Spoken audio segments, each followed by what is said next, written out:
Bom, então, hoje, né, é uma aula continuando a aula passada que a gente falou de transporte de Lie, derivada de Lie e vetores de Killing. Vamos passar mais um tempinho falando sobre esses vetores de Killing, porque, enfim, às vezes pode ter ficado alguma dúvida, né, da aula passada. Nós adentramos bem na questão, no conceitual do, enfim, dos vetores de Killing, o que eles significam.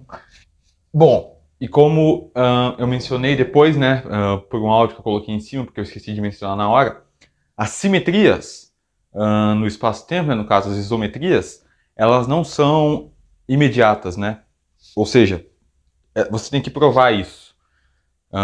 E para o nosso caso, a gente vai provar, digamos assim, a gente precisa provar para o caso geodésico, né, ou seja, para um corpo que segue sua trajetória geodésica, e para depois, né, para um caso, enfim, global, né.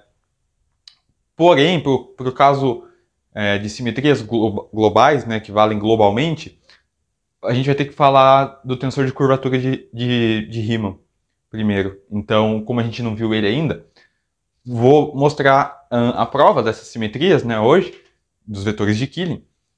Então, para observadores que seguem geodésicas no espaço-tempo, tá? Que seria, então, a trajetória natural de uma partícula com a ausência de forças e, enfim, dado exceto a gravidade, né?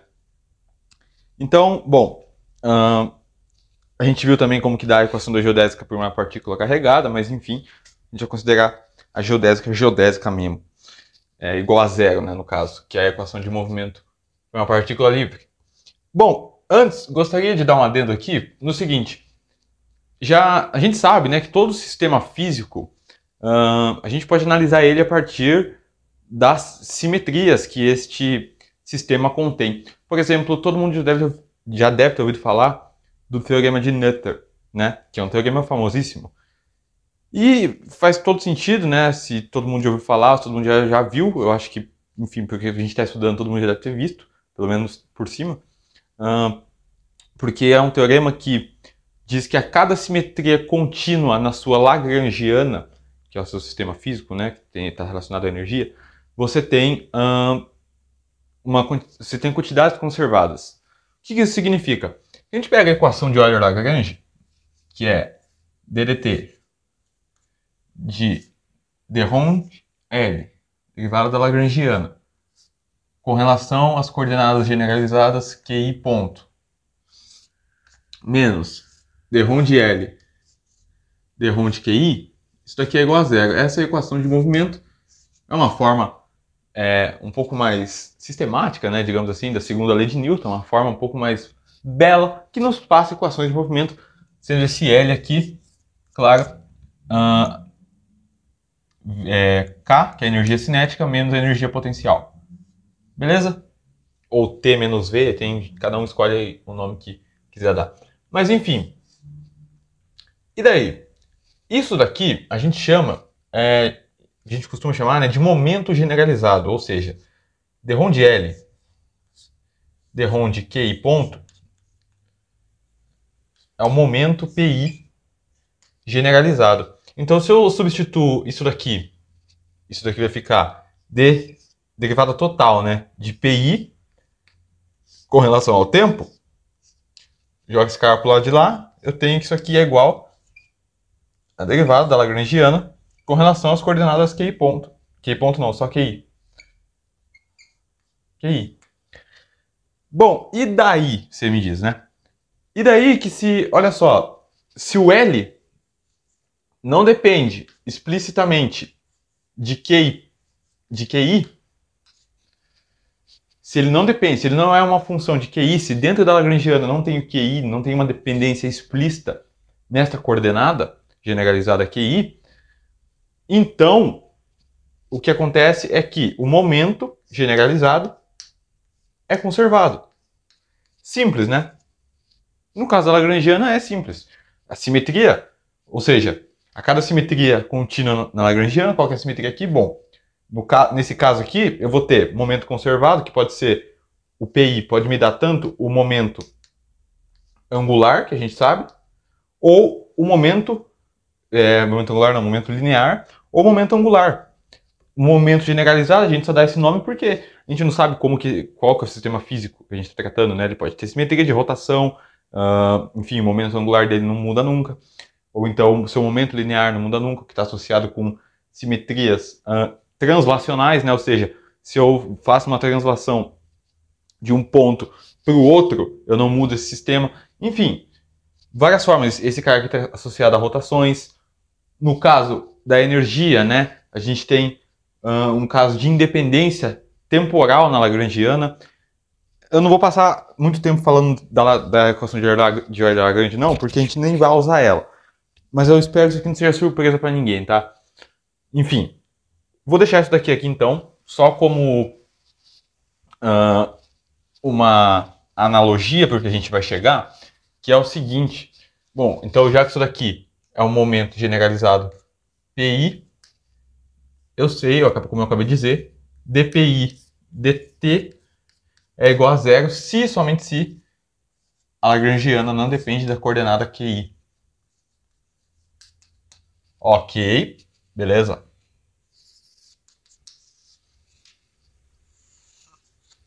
E então, bom, vamos pegar a nossa queridíssima equação da geodésica, que pode ser escrita de muitas formas. Uma delas é a seguinte, vamos pegar a forma usual, d2x lambda com relação a d tal mais gama lambda mini u mi u ni igual a zero. Aí. Isso aqui pode ser escrito de uma forma que eu não tinha mostrado antes, mas é bem fácil de verificar isso, que é o quê? dx ni d tal, que é a velocidade, dx ni d tal, derivada covariante com relação à coordenada ni de dx mi d tal igual a zero, tá? É bem simples de verificar isso. Bom, isso aqui vai mudar alguma coisa se eu multiplicar pela massa? Não, não vai mudar nada. E eu sei que massa vezes velocidade é o quê? É um momento. Então eu posso colocar que isso daqui, na verdade, é o seguinte. Isso daqui é P índice ni, del ni, Pmi, né? Igual a zero. Uma forma... Nossa senhora, mas hoje tá difícil. Uma forma diferente aí da equação da geodésica, tá? Então, no lugar da nossa equação da geodésica usual, digamos assim, eu vou colocar essa nova forma aqui, tá? Que tem a ver com o momento da partícula. Então, a equação da geodésica, eu vou colocar aqui, ó. Equação geodésica.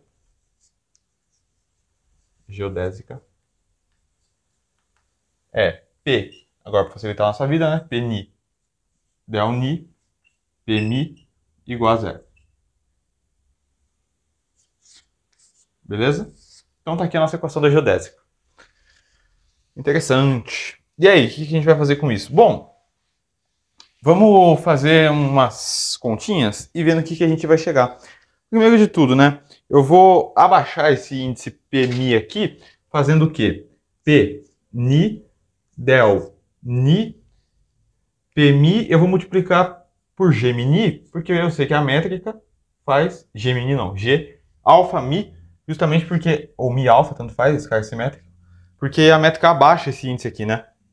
Então vai ficar P, ni, del, ni, de P alfa. Isso daqui é igual a zero. E aí eu vou abrir a derivada covariante. Pode ser? Derivada covariante, né? Então, del ni. Vou abrir direto aqui, vai. Vai ficar P ni, que multiplica o quê? A derivada covariante de um vetor P alfa é derivada simples, del ni P alfa, mais... desculpa, é menos, né? Menos, porque está com o índice embaixo, menos, aí aqui eu vou ter o símbolo de Christoffel, gama Que letra que eu usei aqui? Lambda, alfa, ni, p, lambda, certo? Ok, ficamos com isso. E aí, bom, eu vou abrir aqui então esse nosso símbolo de Christoffel, né? Isso aqui vai ficar o seguinte, vou colocar aqui embaixo. P, ni, del, ni, p, alfa, menos. Aí aqui deixa eu abrir um negócio assim. Será que dá pra pegar aí, né, primeiramente? Deixa eu ver. Dá. Menos p alfa de menos meio, né? De g. Aí aqui é lambda beta. Lambda beta. Que multiplica del. Vamos ver aqui, ó. Del beta. Del ni, perdão. G alfa beta mais del alfa G beta ni menos, por fim, del beta G ni alfa, né? Del beta G ni alfa. E aí eu tenho esse P lambda multiplicando aqui. E aí acabou a minha expressão, né? Então eu abri aqui. Beleza. Tudo isso aqui igual a zero. E aí eu tenho aqui ainda esse Pni que está multiplicando aqui fora. Bom, vamos continuar aqui em cima. Isso aqui vai ficar o seguinte. Deixa eu distribuir este Pni em todo mundo. Então eu vou ter Pni.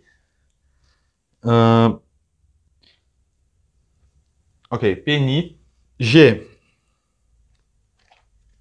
Vamos lá. Na verdade, vou fazer o seguinte já, algumas simplificações aqui. Esse Pni aqui eu vou escrever como M dx ni de tal, que é o momento, né? Pni. E isso vai estar multiplicando, então, del ni p alfa, né? Del ni p alfa, certo? Eu estou colocando esse momento p ni aqui dentro e escrevendo ele desse jeito, tá? Para esse caso aqui. Aí aqui eu vou colocar o momento mesmo, a gente já vai entender por quê. Então aqui é menos g. Olha só, esse lambda, eu posso jogar esse g lambda beta, né, aqui, por quê? Porque eu tenho uma soma em lambda e essa métrica aqui me dá um p índice beta, né? Então eu vou multiplicar aqui por meio, vou ter p ni, um meio de p ni, aí o que acontece? Um meio de p ni, vai ter um p beta, na verdade deixa eu colocar esse p ni no final, vou colocar aqui, ó, del ni g alfa beta mais del alfa g beta ni menos, vou continuar aqui embaixo, menos del beta g ni alfa. E aí, o momento, Pni eu vou colocar aqui, Pni, aquela métrica aqui, ó, G lambda beta, vai erguer esse índice, lambda e vai colocar beta então, né? Então aqui tem um P beta. E tudo isto é igual a zero. Ok? Interessante. Por quê? Bom, quem que é esse cara aqui? Eu posso escrever pela regra da cadeia, né? Isso daqui, dx ni de tal, del x ni, né, de p alfa, eu posso escrever como dp alfa de tal, certo? E é isso que eu vou fazer então. dp alfa de tal. E tem um m ali multiplicando, né? Então, beleza, regra da cadeia.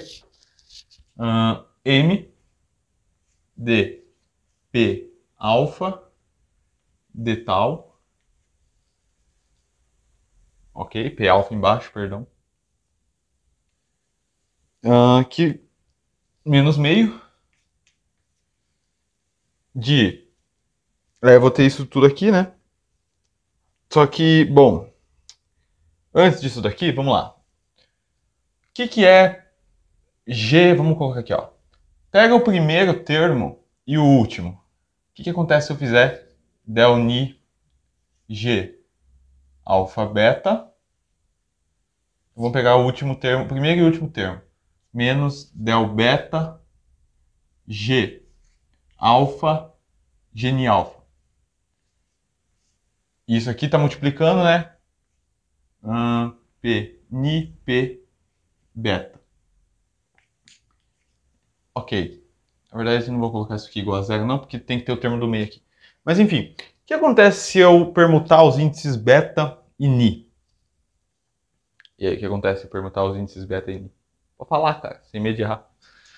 Ó, se eu permuto esses dois índices, isso daqui fica um del beta, né? Fica um menos, perdão, del beta G alfa beta.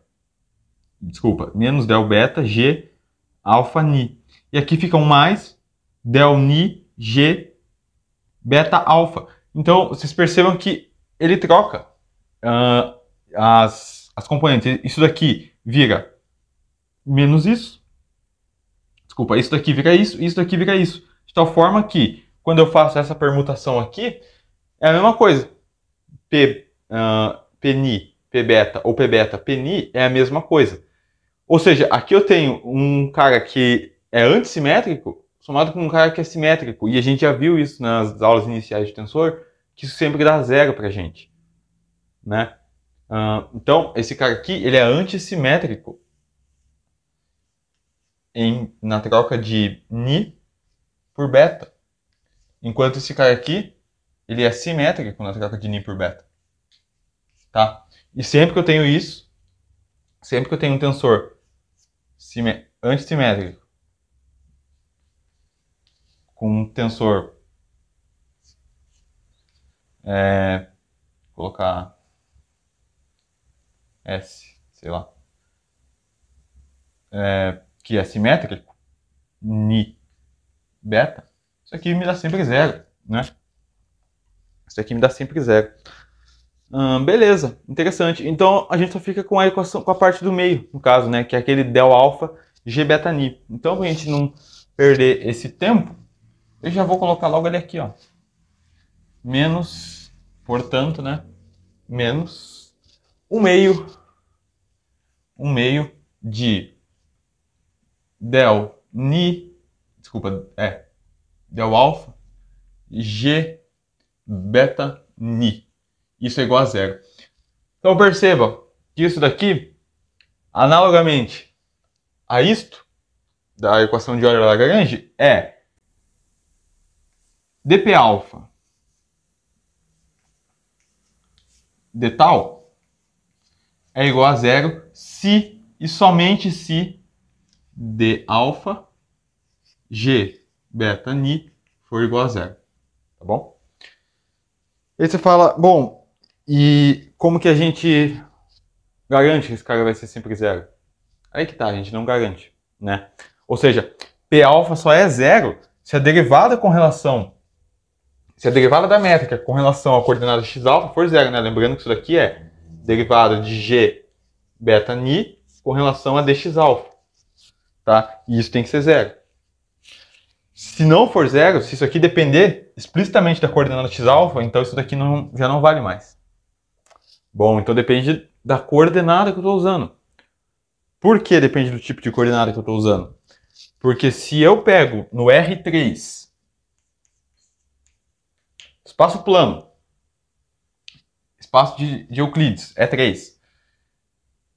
Digamos que eu pegue x, y e z. Ok, a minha métrica vai ser a diagonal 1, 0, desculpa, 1, 1, 1, certo? Se eu estiver falando só da parte espacial.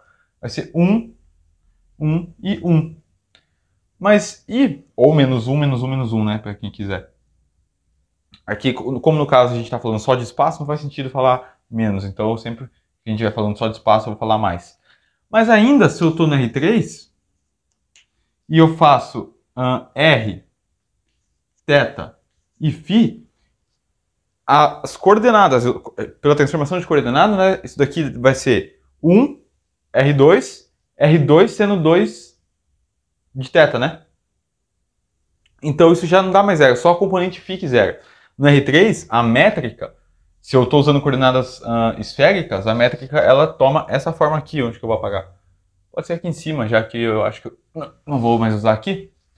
A métrica ela toma essa forma no R3, com coordenadas esféricas, né? Então,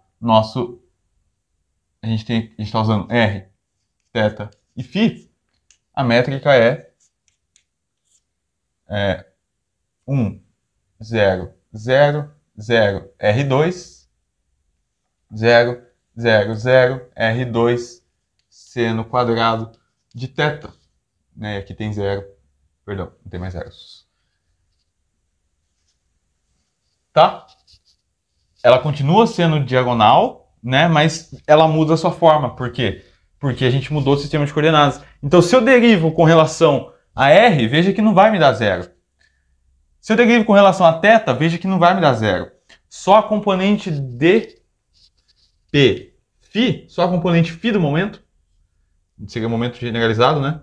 De tal é que vai ser zero. Mas eu estou falando aqui que eu quero dp alfa de tal com alfa indo de 0 até 3, ou seja, eu quero todas as componentes desse cara. E todas as componentes desse cara só vão ser zero se a métrica independer inteiramente, se ela não depender, né, de nenhuma coordenada do momento, no caso, né? Então, dx alfa, no caso. Então, não atende o princípio de covariância geral que a gente está tanto falando, né? Veja, a gente fez tudo aqui e viu que isso não deu certo. Dá certo se a métrica não depender, mas a gente não pode ficar dependendo de se a métrica depende ou não do sistema de coordenadas. A gente quer um princípio que vale para qualquer sistema de coordenadas. E aí que vem, de novo, né, a força dos vetores de Killing. E aí sim a gente coloca essa simetria para funcionar. Por que que essa assimetria funciona? Vamos entender. Bom, vamos lá então, né? Vou fazer o seguinte, vou apagar aqui, dessa parte. Pode ser? Deixa eu separar isso daqui. Bom, vamos pegar aqui. Então vamos considerar o seguinte. Bom, eu sei que... Vamos lá. Pega um P-alfa aí. E esse meu P-alfa, ele é M dx alfa de tal para geodésicas tipo tempo, né?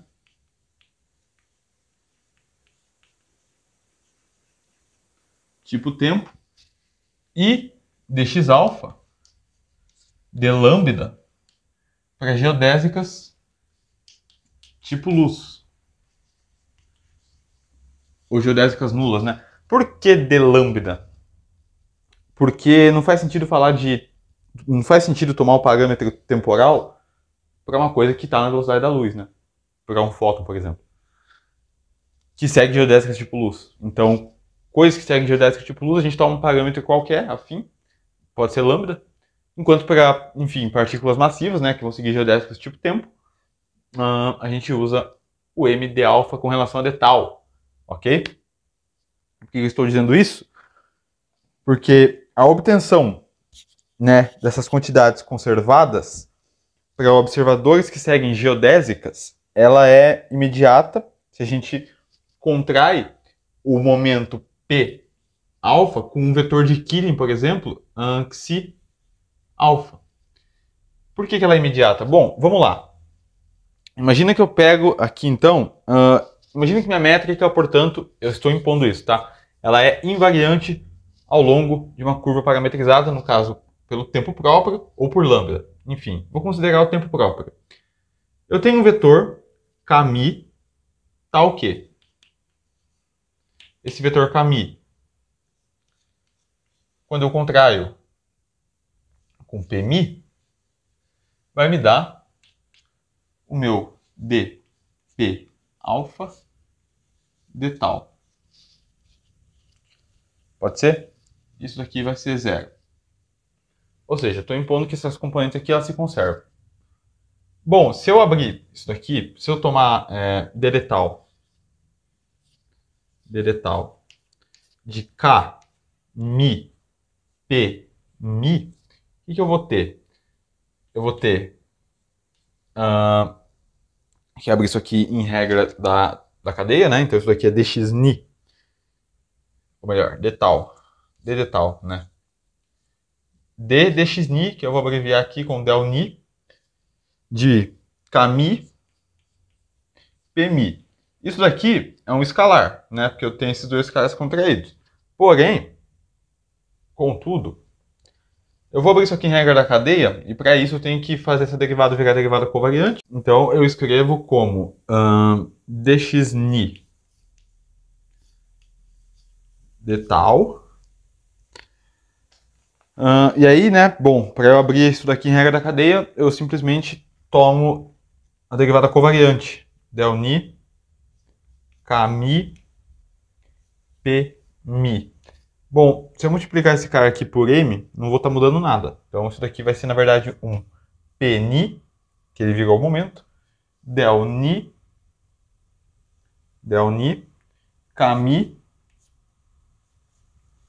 Pmi. Quanto que isso daqui vai dar? Isso aqui vai ficar, então, Pni, daí regra da cadeia, do produto, Pmi, delni,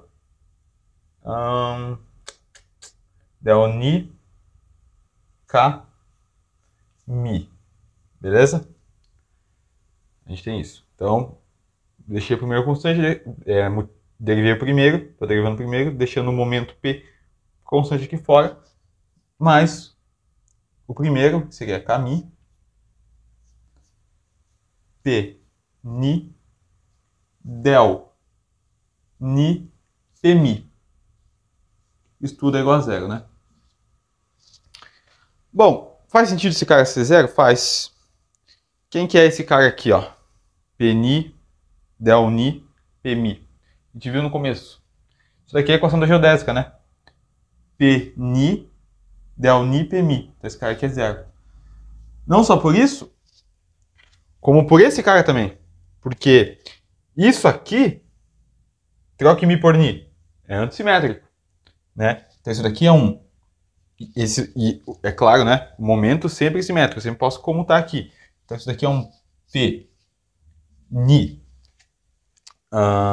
Pmi del Ni K Mi mais P Ni P Mi del Mi K Ni, que é zero. Por que eu posso escrever assim? Porque todo tensor, de novo, né, simétrico pode ser escrito como uma parte simétrica, né, dele, pode ser escrito como por exemplo, né, já mostrei isso, mas mostro de novo, não tem problema. Vamos apagar aqui, ó.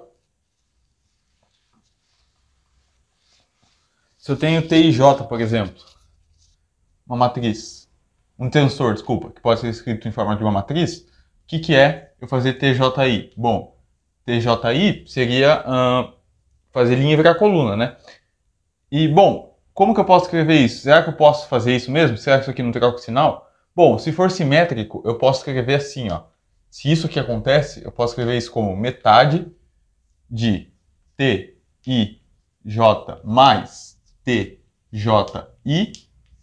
mais metade de TIJ menos TJI. Por que eu posso escrever assim? Porque se ele é simétrico, o que acontece se eu troco isso daqui? Bom, ele continua o mesmo. Se ele continua o mesmo, TIJ menos TJI é fazer a mesma coisa. Então isso aqui dá zero.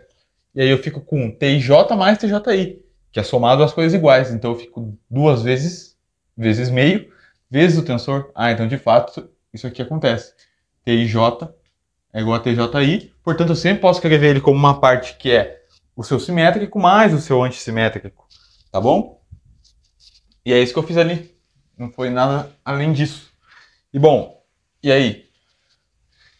E aí, que isso nos leva à parte que é a seguinte, olha só, vamos lá, escrever isso daqui assim, ó. Isso daqui é P, Ni, foi assim que escrevi? Foi. De del, aí eu tenho a parte simétrica, del Ni, K, Ni, né? Del Ni, K, Mi, mais P, Mi, Ni, de del, parte antissimétrica, que é del, Ni, K, Mi. E isso é realmente zero? Bom, é, né? Porque isso aqui é zero no caso, né? Porque eu estou pegando uma parte antissimétrica, somando aqui uma parte que é simétrica, se eu trocar mi por ni aqui, dá na mesma, já aqui não. Então isso daqui sempre zero, né? Então a equação que eu chego é P, mi, P, ni, del, ni, K, mi, igual a zero. Bom, e esse cara aqui é exatamente a nossa equação de Killing, né? Que a gente chegou na aula passada para um vetor xi, naquele caso, aqui estou usando o vetor k, mi igual a zero. Bom, e aí? O que isso significa então, portanto? Se eu tenho, como eu disse, né? Isso é imediato, ele não varia, né? Pmi, no caso, não varia ao longo de uma geodésica, então. Se ele segue um caminho natural, né, que é uma geodésica, se eu pegar um vetor, digamos, xi, mesmo que seja, xi, mi, eu faço pmi contraído com esse meu vetor de Killing, xi, mi, isso daqui vai me dar zero, né? Ou melhor, fazendo, vai me dar zero, porque eu posso escrever isso daqui como sendo aquilo ali, que é P, que é xi mi, perdão, P, ni, del, ni, P, mi, que já é zero por si só, porque isso aqui é equação da geodésica, mais P mi, P ni, que é a mesma coisa que eu estou escrevendo ali, del ni, perdão, xi mi, que é zero, né? Então veja, esse nosso vetor ele não varia ao longo da geodésica. E aí, o que isso significa? Pega a componente, por exemplo, P0 e o vetor xi0. O que isso está associado geralmente? Isso aqui, quando você tem uma independência temporal, né? Ou seja, se a derivada de g a b não varia com relação a x0, com relação ao tempo, e isso vem, lembre-se, né, de que o fato da derivada de Lie ao longo de uma curva U da métrica, eu posso escrever ele dessa forma, né? Enfim, se a métrica então não depende desse parâmetro, x0, que no caso seria o d tal, isso daqui está associado à energia. Independências temporais estão associadas à energia, no caso. Bom, o P3, xi 3, vai estar associado ao momento P3, que pode ser tanto momento P, momento angular, no caso PZ, né, se eu estiver usando as coordenadas polares, cartesianas. Se eu não tiver também dando a mesma, porque sempre vai ser o momento, porque agora, como a métrica não depende desse cara, desse parâmetro, né, e essa equação é uma equação tensorial, por isso que ela é muito mais poderosa do que aquela que a gente chegou antes, que d, p alfa, d tal, é igual a zero se e somente se o nosso del alfa, g, beta, ni fosse zero. Agora já não mais. Por quê? Porque aqui eu tinha uma dependência no meu sistema de coordenadas, aqui eu não tenho mais, isso aqui é uma equação tensorial. não importa qual coordenada que eu vou colocar aqui, isso aqui sempre vai me dar uma descrição covariante. A forma de escrever isso é sempre a mesma. Então isso aqui pode ser tanto o momento linear PZ quanto o momento angular LZ, tá? Cuidado para não confundir isso com a lagrangiana. Vou escrever ele assim, tá? Ok, então na prática é PI ou PA, vou colocar PA. Tudo que é letras assim estão associadas à parte espacial, vai nos dar enfim, uma invariância, né? Vai me dar uma constante de movimento, eu vou chamar de C, essa constante de movimento, que é invariante, né? É claro, mas eu digo por translação, no caso, ou por rotação, se for o caso do momento angular. E, bom, qual que seria, uma pergunta interessante de se fazer, né? Qual que seria o máximo de simetrias que eu posso ter, deixa eu trocar de giz, no meu espaço? Bom, essa pergunta é muito válida. E qual que seria, né, o máximo de simetrias que eu posso obter no meu espaço? Bom, isso se chama, né, no inglês, maximally symmetric spaces, né, ou seja, simetrias máximas do espaço, que tem esse nome de forma muito justa, porque então MSS, que vem de maximally,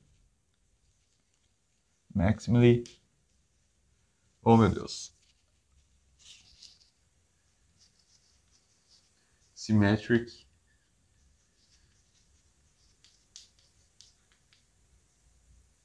spaces.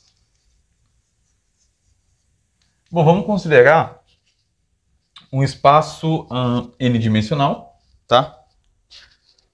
Eu considerei espaço n-dimensional. Então, levando em conta a nossa equação de Killing ali, né, que fala que eu tenho uma simetria a cada que eu tenho uma simetria, ou melhor, que tem uma quantidade conservada a cada simetria na minha métrica, né, ou melhor, bom, no caso, levando em conta os vetores de Killing, o que eu tenho, né? Assim como no caso da Lagrangiana, no caso da mecânica, né? A Lagrangiana é o objeto mais fundamental, então as quantidades conservadas estão relacionadas às simetrias contínuas na Lagrangiana. Aqui em relatividade, o que é o objeto mais central? É a métrica. Então, se a métrica independe de tal parâmetro, então significa que derivar com relação àquele parâmetro vai me dar quantidades conservadas, certo? Como momento, energia, momento linear, momento angular, né? Que são, enfim, invariância por translação, espaço temporal, etc. E eu quero saber o máximo de simetrias que eu posso ter no meu espaço. Então, se eu tenho um espaço, dada a equação de Killing, que é simétrica, nos índices NI, qual é o máximo de simetrias que eu posso ter? Então, vou considerar R, N, uma variedade M, N. O que acontece? Eu tenho, então, N translações. Então, ele é simétrico por N translações. E por N, que multiplica N, meio de N, que multiplica N menos, 1 rotações, tá? Rotações. Nesse caso aqui, translações espaço-temporais, tá? Space and time, beleza? N translações e metade de N que multiplica N menos 1 rotações. Então, a simetria, o máximo, né, de simetria que eu vou ter no meu espaço, o número máximo de simetrias, vai ser a soma das N translações com metade, né, de tudo aqui. Então, isso aqui fica N mais esse n multiplica esse n, dá n quadrado sobre 2, menos n sobre 2, né? Menos n sobre 2. Fica isso. E aí a gente chega aqui, o máximo, as simetrias máximas, né, dada um espaço n-dimensional, vai ser n, então enfim, 1/2 de, vamos ver aqui, fica o mínimo, 1/2 de n, que multiplica n mais 1 no caso, né? Fratório esse n, ok. 1/2 de n que multiplica n mais 1. Será que tá certo isso daqui? Bom, na verdade tá. Olha só. Vamos pegar no caso, quantos vetores de Killing eu teria então na relatividade? No caso quadridimensional. Bom, quadridimensional, então eu tô falando de um cara que eu tô falando de um n igual a 4, né? Então eu vou fazer aqui. Eu teria então o máximo de simetrias para 4 dimensões seria 1/2 de 4, 4 mais 1, e aqui então fica 5, vezes 4, 20, divida isso por 2, 10. 10 simetrias, 10 vetores de Killing, certo? Então, bom, tanto que quando a gente chegar na equação de campo de Einstein, a gente vai ver que, na verdade, a gente tem 16 equações em uma, por isso que chamam as equações de Einstein, mas por conta da simetria, você tem 10 equações que são independentes, ou seja, que não são redundantes, né? Porque 6 delas são a mesma coisa. Enfim, quando você troca a ordem. Isso por quê? Porque esse cara é simétrico. E ele nos retorna as quantidades conservadas, dada uma, enfim, dada uma isometria no nosso espaço-tempo, né? E o que é interessante disso? É, como eu disse, né? Então aqui, hoje a gente provou para o caso do cara que segue geodésicas. Para provar, enfim, para estados globais, né? A gente teria, como eu disse, que ver primeiro a curvatura, o tensor de curvatura de Riemann, que é já a próxima aula. Mas a gente vai passar um bom tempo falando desse cara, porque primeiro eu vou falar do tensor de Riemann na forma abstrata, depois as suas componentes, provar as simetrias dele, então vai ter bastante coisa ainda até a gente voltar a falar dos vetores de Killing, mas eles vão acompanhar a gente, enfim, até o final do curso, né? Por quê? Porque é sempre importante ter quantidades conservadas. Isso diz muito sobre o nosso sistema, né? Mesmo sem você conhecer ele totalmente. Se você sabe as quantidades conservadas, você sabe muito sobre o seu sistema já. Ok? Então, enfim, o máximo de um espaço, né? É claro, se fosse um espaço tridimensional, você teria 3 mais 1, 4, vezes 3, 12, 6, né? 6 vetores de Killing. Então, de 10 foi para 6, se fosse n igual a 2, a gente teria 3, e assim vai, né? Não, a gente teria 2, né? N igual a 2, imagina que eu estou analisando a superfície de uma esfera, se fosse n igual a 3, não, se fosse n igual a 2, né? Daria 2 mais 1, 3, vezes 3, 6, dividido por 2, 3, tá certo, né? Eu tinha falado certo e acabei me bolando aqui. Então, enfim, a gente vai ter 10 vetores de Killing para trabalhar. Você fala, mas como assim 10? É porque, na verdade, olha só, quando a gente chegar no buraco negro de Schwarzschild, na métrica de Schwarzschild, analisar as soluções exterior, interior, a gente vai ver que teremos, na verdade, 4 vetores de Killing para se preocupar. Porque, enfim, a nossa métrica ela é uma métrica 4x4 e ela vai ser estática, ou seja, não depende do tempo, né? Como eu já disse na aula anterior, eu acho. Não depende do tempo, não depende de R, não depende de θ, não depende de φ. Então a gente quer um objeto, a gente vai querer futuramente, um objeto que seja esfericamente simétrico, blá blá blá, estático, não seja carregado, enfim, não esteja rotacionando, né? enfim, se ele está estático, você já supõe que ele está não rotacionando. Por quê? Porque se você pega um t e um t menos ΔT, e um t mais ΔT, perdão, mais dt no caso, ou um tal, mas enfim, que seria o tempo próprio. Se você pega isso, vamos supor que você pega um instante no tempo e volta um pouco, se esse buraco negro estivesse rotacionando, você não teria simetria de translação temporal. Porque se você vai de t para menos t, ele rotaciona ao contrário e o que estava caindo nele está saindo fora dele. Então a sua simetria é quebrada aí, percebe? Portanto, dizer que ele é estático é dizer que ele não está rotacionando, tá? Buracos negros que rotacionam, obviamente, não são estáticos, né? Não tem, enfim. A gente vai falar disso com mais calma mais pra frente, não quero spoiler tudo, não. Mas é isso, tá, galera? Então, mais um pouco em cima desses carinhas aqui, esses vetores de Killing, mostrando que é meio que aquela ideia que a gente já tem, só que é um pouco mais geral, na verdade bem mais geral, de, enfim, quantidades conservadas, né? O momento está associado à translação espaço-temporal, rotações, se for no caso momento angular, uma independência temporal está associada à energia ali, ok? E, bom, então, na aula de hoje foi isso. Próxima aula, então, a gente vai falar do tensor de Riemann, beleza? Nas próximas, né? A gente vai ficar falando em bom tempo do tensor de Riemann. Beleza? Então, é isso aí. Valeu, falou e fui.